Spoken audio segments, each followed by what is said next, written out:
In this week's CS2 news, a former Tier 1 player, Opper, has officially entered free agency heading into 2026. The Budapest Major has revealed something interesting about which CS2 maps players actually trust. CS2 is now being accused of being flooded with fake players. A counterstrike legend has reunited with Gamer Legion. Microsoft has issued a DMCA against a CS2 mod, and a long-absent North American org is preparing for a full CS2 return. All that and more right here, right now. Welcome back to the channel, folks. Zepcast here, excited to bring you more CS2 news this week. And as you can tell, a lot has happened in the last week that we need to delve into. So we're going to get straight into it, folks, with no delays. But if you enjoy the content we are bringing your way today, then please make sure to subscribe to be updated whenever we release our weekly news content. And we also do more content on this channel as well. So if you'd like to check that out, again, please do consider subscribing. Leave a comment letting me know what news surprised you the most this week. And we hope to see you back for more videos. Let's get into the first piece of news. So here we go, folks, starting with the roster news. Dexter enters free agency for 2026.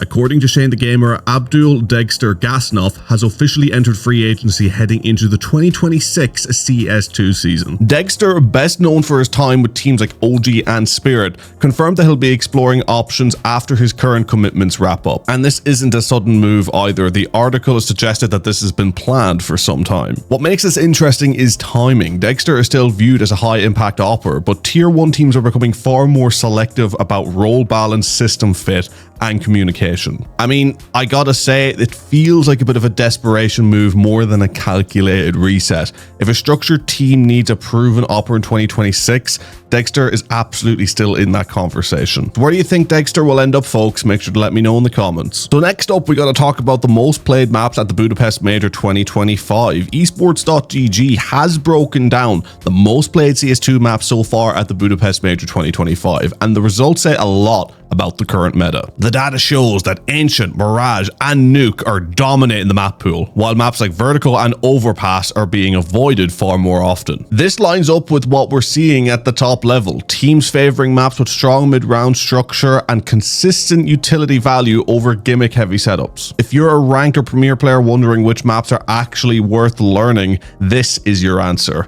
Pros shape the meta months before it trickles down. Next up, we have the Zowie Asia Extremes LAN CS2 event details. Staying with the tournaments, Esports News UK has released full details on the Zowie Asia Extreme LANs 2025. The event will feature top teams from across Asia competing through regional qualifiers before a LAN final. It is one of the longest running CS events in the region and continues to be a major development pathway for emerging talent. The format includes online group stages followed by playoffs with a focus on competitive integrity and regional representation. Events like this don't always get the mainstream attention, but historically, Extremes LAN has been where future Tier 1 players first broke through. And next up, we have a very interesting story. Investigation claims that CS2 is full of fake players. TalkSport reports on a new investigation claiming that CS2 is currently filled with a large number of fake players or automated accounts. I mean, this is pretty huge if it is legit. According to the report, these accounts are allegedly being used to manipulate matchmaking, farm rewards, or inflate player activity metrics. The investigation points towards bot networks operating primarily in lower ranked lobbies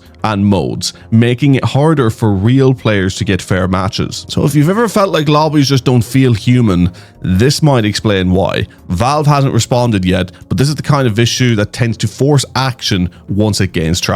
Next up, Snax returns to Gamer Legion. On the roster news, according to EGW News, the legendary Polish player is rejoining the organization he previously represented, bringing experience, leadership, and tactical depth. While Snax is in his prime mechanically, Gamer Legion appears to value his in-game knowledge and mentoring role. I mean, this isn't about fragging, it's about structure. Teams with the young cores often benefit massively from veterans who understand pressure situations. Again, folks, are you excited to see Snax returning? Make sure to let me know down in the comments. And our penultimate story here, folks, Microsoft DMCA takes down Halo-themed CS2 mod.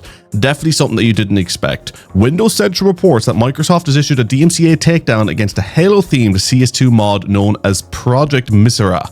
The mod recreated Halo weapons and aesthetics inside CS2, gaining a lot of attention before being removed due to copyright concerns. Microsoft cited unauthorized use of intellectual property, and the mod has now been fully taken offline. This is a reminder that no matter how cool a mod is, IP law just always wins. Valve allows mods, but publishers don't always allow their universes to be borrowed. Again, folks, it's something that was just done by the fans. It's an incredibly unfortunate scenario that this has happened, but sometimes this is just how the cookie crumbles. When you're messing with someone else's IP, at the end of the day, you are always taking a risk. And last but certainly not least, and again, folks, if you've enjoyed the mountain of news we've brought your way today, please make sure to subscribe. And also, if you want to find more details on these news pieces, you're seeing them in front of you, in front of your very eyes. Make sure to go seek them out, check them out to get more detail and support the websites that we're pulling this news from. But our final story here this evening, Chicken Coop planning a CS2 return. Some news out of the North American scene is that Dust2.us reports that Chicken Coop is planning to re-enter CS2 after a structured rebuild phase. The organization stepped away earlier due to financial and performance issues, but now claims it has a clearer development model and long-term plan. They're expected to focus on young talent rather than immediate tier 1 contention. This is how rebuilds should happen, quietly, deliberately, and without rushing. You can't go in to buy the big talent. You got to go in, make it financially sensible, try and get that young talent, get them before they hit their peak, and maybe just figure out something that others haven't figured out yet to get growing and get yourself back into those top spots over a long period of time. Terrific news to see an organization once again venturing back into the space. And that has been your CS2 roundup, folks. I've been Zeppcast here on the SkinsLuck channel. I hope you have enjoyed the content here today, enjoyed the news, and we look forward to bringing more news your way very, very soon. May not have news directly for you over the Christmas break, so if we don't have this segment again before Christmas, have a very Merry Christmas, perhaps a Happy New Year to you as well, and we're looking forward to bringing you more news in 2026. It's been a pleasure. We'll see you then.